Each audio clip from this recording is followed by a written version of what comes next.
Hello and welcome back. I am Arumba. Thank you for joining me. You notice I'm changing my intro up a little bit. Sometimes it's really strange. I don't know why I'm doing that. Very odd. Morocco is still not on Tech 8, so that's a great sign. They are going offensive ideas as well. They also have 3 religious ideas.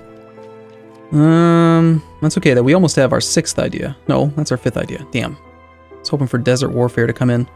Siege ability is going to be really useful though, as will the land force limit modifier if we ever actually make any money. Really, right now the problem is just we're rooting out corruption. That's what's costing us our money. And then if I could just pay off my damn loans, we would actually have 3 ducats-ish, 2.5 ducats-ish a month in income. Please tell me at least I have like my heavies mothballed. They are. Transports. We actually do need some maintenance. Some small amount of maintenance to allow this army to recover. Let's just do 1 month of full maintenance so that it guaranteed gets back up to the right amount. And we'll lose a little bit of money, but we'll just convert some of our manpower into bodies. And then we'll go right back down to 0 again. That'll get Corsica back for us.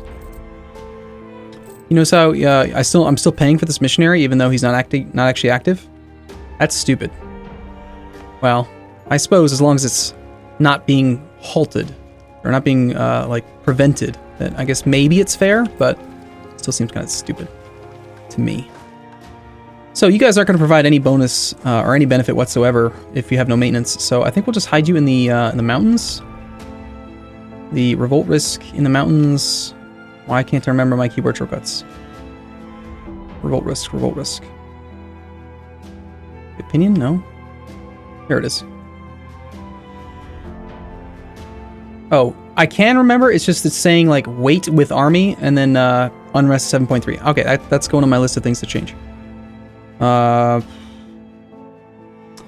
Unrest map mode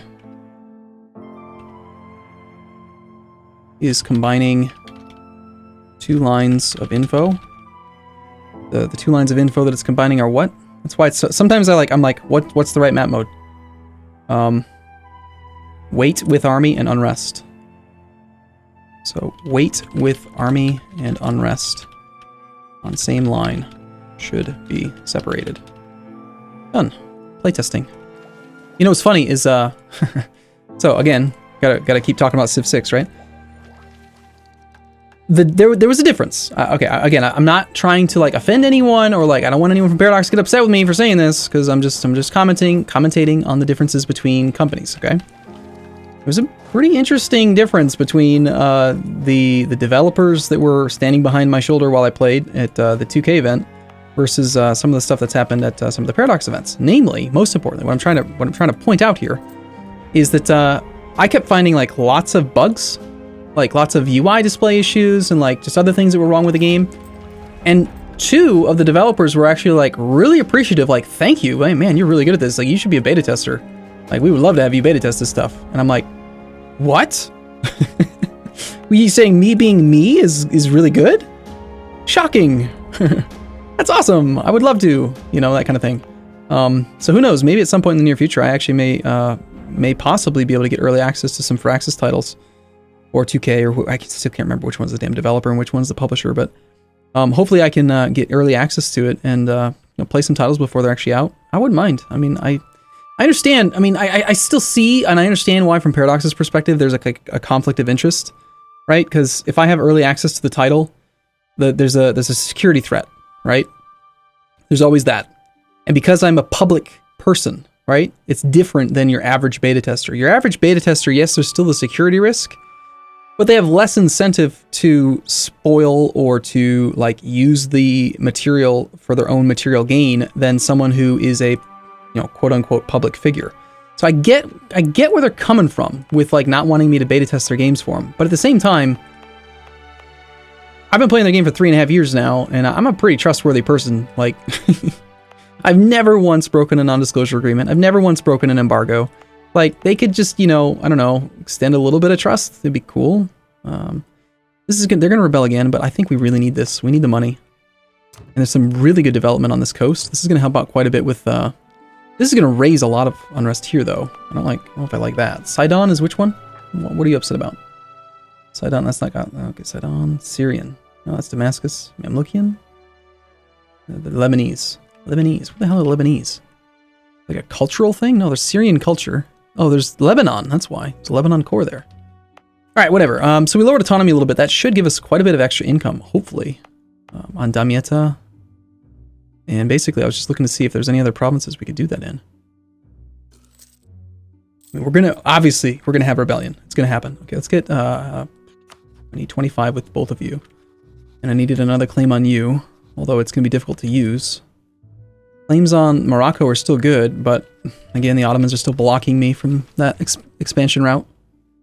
It's such a shame, such a shame. If I had had that claim, if the damn claims didn't expire so freaking fast, I would have been able to attack the Moroccans and broken up the alliance between those two. And it would have been golden. Instead, I am stuck with nothing. Now, the most likely rebellion is unknown. We don't know where it's going to be. We're just waiting on cores. This overextension is very expensive. It's going to cost me like 5 ducats a month for 3 years. Just think about that for a second. We're paying 5.3 ducats a month times 36 months or 33 months to core if you have a claim. That's 175 ducats that you have to spend to obtain this land. I mean, you still have to do it, right? Expansion is still the right playstyle. It's the right thing to do. But, damn, is it expensive. Corruption is like it's a really nasty mechanic. I'm being honest. All right, so how do we look on some of this stuff? Let's go check out some of the stuff. Oh, F18.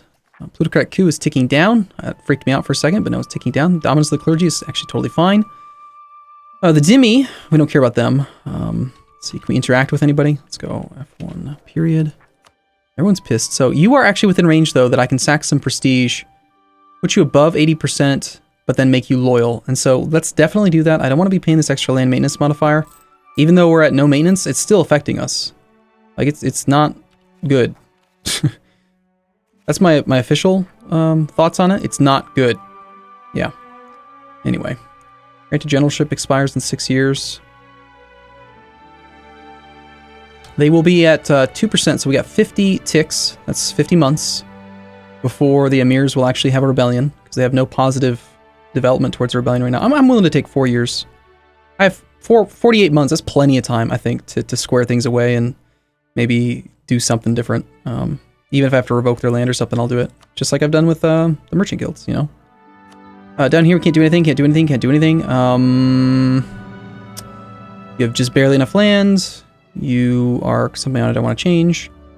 I mean, we didn't conquer any land that's not the right religion, so the Dhimmi are just kind of screwed. But we're about to get siege equipment, so that's great. Engineering core.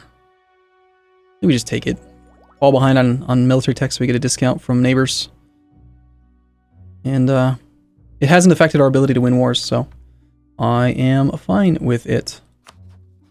Does it sound weird when I talk like that? When I like say like I am like in that order, you know, like where you take your time pronouncing and enunciating every single word? Probably does sound weird. I feel like a weirdo today. It's good stuff. All right, I only have like a day and a half left. That's part of the reason why I'm like kind of like really hyper is that I literally have like a day and a half until my trip, and I have so many videos to record. Like I have a lot of work to do. I'm very hyper, very focused. I've gotta get it done. Gotta get her done. Looks like the rebellions, again, it's the Lebanese separatists. They're probably not going to fire. 10 years. I'm looking in there 4%, 4 years rather, excuse me. Lose stability and lose loyalty. Okay. No, I think we take the tax income loss, which really sucks, but at the same time is kind of okay. It's a shame that I just put them above 80% when now we just gained loyalty, but yeah, no, nothing. So the actual, like, they should organize rebel factions by, I'm gonna write this down. Oh, man. Should be 2 options to organize rebels in Outliner. Now, before you say, hold on, Arumba, it is organized by revolt chance in this screen. I know that, but I want it here too, because I use this far more than I use this. And this, I mean, the whole point of this is to prevent you from having to go here. So if you're going to put the damn information here, make it useful. And I've already said, and I've written this down, I swear I've done this in at least one adjustment. I'm going to write it down again just to make sure I say it one more time. This is a separate thing. Clicking on a rebellion in the outliner should cycle and highlight the various provinces that have the unrest, leading toward the rebellion. Right? So what I'm saying is that it should functionally do this. If I see this and I type, if I want to find this province, I have to F, Damascus, click. And you see that little pinkish purple highlight? It should do that for you automatically. When you click on the province, it should just highlight Damascus, okay? Highlight Sinai, highlight Jerusalem, highlight Cairo, highlight Suez, and zoom me to that location. That is exactly how it should function. That is the most logical, most practical use for this thing I can think of. Beyond that, I gotta finish my other thought, which was you should have two options to organize out rebels in the outline armor. Either, I mean, I don't really even care which one they do as long as they do one of them. Either by highest revolt progress, or by minimum, or by estimated time to rebel. So what I'm saying is, again, either it should be like 20, 20, 10, 0, or it should be organized in the order of 4.4, 6.3, 10.4, 10.4. So it should put the Mamlukian separatists. I would prefer it that way, actually, because the 0% is actually more dangerous than the 20%. So I would really, I mean, again, it needs to be organized better. And please allow us to click on the buttons. Please let me work for you, Paradox. Just teach me how to like write code for your darn game in the Clausewitz engine. I'll do it. I will do it. I'll figure it out. I just didn't block the code so much. Do it. I would do it. Anyway, that's really all I have to say about that. We got enough on Venice for another claim. It's the second time we've had to fabricate these claims, which is kind of annoying, but hey, it is what it is. We should probably build up a spy network against Morocco, because there's a pretty good chance my damn claims are going to expire against him too. Venice created a new trade league and is apparently inviting people into it now. Siena, Ragusa, Salzburg. And what does he get from that again? Again, I've never done a trade league before, so I don't even know. Global ship trade power. Being in a league, so this is for everyone. Everyone loses a relationship slot. But you can be in a trade league and it's a functional alliance. It's like a defensive pact. So even though you lose the relationship slot, you're also kind of picking up an ally. Each member agrees to transfer trade power to its leader. Members can have at most one province or they will automatically leave the league. Leader must have at least negative 50 prestige to continue leading the trade league. That's why they stopped being a trade league. They actually did fall below that threshold at one point. Yeah, you can already see here the Mamlukans are at 10% now, and it's now down to 3.9 years. Please change it. Just fix it. Make it better. All right, so you are ticking down. Everything's good here. I would love to have positive stability, but how about with conversions? Our progress is very slow now. Diplomat just died. That's the better relations over time guy. Morale of navies? Sure, whatever. Makes no difference. I really want to like get up to my naval force limit in light ships again. I want 48 light ships. I also want to get to Tech 9 Diplo. I also want a second cannon. I also want more claims on the Mamluks. We don't need claims on Genoa. We already have 2. And then Florentine, we do need 1 more. Oh, right. Crap. Between episodes, I was supposed to look and see if I could actually attack Savoy, who is only allied with Avignon, and I forgot to do that. I actually forgot to do something weird. You know what it was? It's because I keep on tabbing out to check on a discussion thread on the Reddit right now. I'm really interested in. So Savoy has 6,000 troops on Tech 8, most likely. See, I still don't have the transports to be able to do this. I need, if he's got 8 troops, then I would want to land at least 8 infantry plus 4 cav plus 12, and then I would want at least the 1 cannon. So I need 13 transports. I think I have 6 right now. Build 2. Yeah, I have 6. All right, I'm gonna go ahead and God, I hate the fact that we have so much debt. We're losing money still. I don't care. I'm gonna take out another damn loan and I'm gonna build the boats because we need the boats. We can't continue to expand, can't continue to do the things that I want to do if I don't have the damn boats. It's gonna take me up to 6 plus 6 is 12. I want 8 plus 4 was 12. I want 13 boats. 6 plus 7. Let's go with 14 boats because I'm probably gonna build a second cannon soon, and I'd like to take him along for the ride. Like on a coastal capital, that would be actually really nice because there's no actual roll fort here. We could get +2 bonus, which will be great. Oh gosh, you know what? Something I totally forgot about is raiding. But it's not been long enough. I was playing on speed 4 for a while, and now I'm playing on speed 3, and Certainly is making a difference. Gain piety, lose piety. We really need to gain piety just to finish these damn conversions. So we can get rid of the Dhimmi so that we can stop having a tech penalty. Or I could just stop being such a jerk, take humanist ideas, and we could let everyone believe in whatever the hell they want to believe in. Give everything to the Dhimmi. And I believe if they're happy, they actually give you tech cost reduction, which would be really sweet. Can you have the Dhimmi even after westernizing?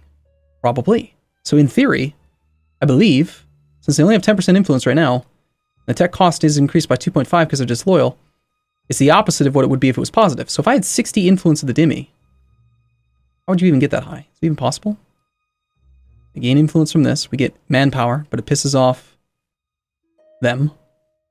They gain influence and you lose loyalty. Okay, that's fine. This one also increases their influence, but lowers the loyalty of everyone else. Interesting. More influence. And then a traitor. The Ulema lose loyalty, but you gain influence. So you recruit a bunch of crap, get them up to 60%. And then the secondary effect is the tech cost. So you have to have above 60% loyalty. But you could theoretically, I think, have a 10% tech cost reduction from the Dhimmi. On top of, after having westernized, having the same research costs, or tech costs, as a Western nation. So that is really strong. Like, remember, we talked a number of episodes ago about how I really feel like Innovative's really strong because of the 5% all tech cost reduction. Imagine having a 10% all tech cost reduction. It's crazy. That's crazy. Would you defend him? Of course you would. Avignon, how strong are you? Avignon, AV. 6,000 troops on tech number 8. But it would take you a little while to land to join up with them. I think I could probably get there in time. You won't give me military access because you hate my guts. France will probably do it though, if I tried. No, you just hate me because I keep raiding you. Yeah, that's probably true.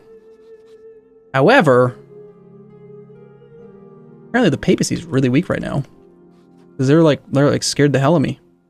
Tunisian army strength plus 35. Like, they're terrified of me and I'm nowhere near my force limit. The Papal State can't have like any army right now. The Papal State, T-H-E, the Papal State. They have 7,000 troops. Yeah, I don't know what happened to them. They don't have a recent truce. Were they putting down rebels? Like, what the hell's going on with the Papal State? I don't know. Please finish these cores. I'm so tired of paying 5 ducats a month in corruption. Are there any ideas that just like flat out reduce corruption? Like just like a net flat modifier to corruption? I know you, okay, there it is. Yearly corruption. That's actually really good, but espionage ideas are crap, so we're not going to do it. Still think they're crap. Not going to do it. Also, part of it is that I'm being stubborn. I want to keep these forts, but I really do like where they all are. I feel like they're a good addition to the... Good addition. Cairo will cede 1, 2, 3... Wait, 1, 2, 3, 4, 5, 6, 7, 8, 9 provinces. Georgia will also cede 10, 11, 12 provinces. Ottomans just gained 12 provinces. Okay, so my my efforts to, contain the Ottomans via having this alliance with Syria was good, but it looks to me like Syria is gonna die soon, probably. Ottomans just conquered a lot of land. The one complaint I have about this mod is that can you barely see it? You see those very, very faint dashed green lines? When you click on enemy countries, you can't actually see which lands they don't have cored. Or have a claim to, or whatever. I can barely see it if I zoom in really close. And I can tell it's like here, like all this stuff. But this mod, I don't even remember specifically what it does. I've been playing with it for so long, but anyway, how weak are the Ottomans after that war? The Ottomans. They have 57,000 troops. Why did you go back to the top of the screen? That's dumb. Ottomans. L-M-N-O-P. Ottomans. 57,000. They have 28,000 manpower, 18 mercs. They have 5 cannons. I think they're probably on tech 8 by now. No, they're still on tech 7. That's really good for me. The fact that they're not getting ahead on tech, they do have more ideas than I do, and they're also going offensive ideas. They have almost full influence already. I got some concerns there. They're probably going to defend Morocco, of course, because they're just bastards. Still have this mission to conquer Melilla after so long, and I can't bring myself to declare the war. I can't do it. I just can't do it. I don't think I can beat the Ottomans. They're still too strong. 57,000 troops. I have freaking 22. I mean, they have 2.5 times my troops, and then Morocco has roughly equivalent number of troops as me. However, if we had the transports, we could take over Nice, which would be nice. Nice would be nice. Haha, that's funny. Anyway, I'm going to take a break here. I do, as always, look forward to seeing you again in the next episode. So thank you for watching, and I'll see you in a little bit. See you soon.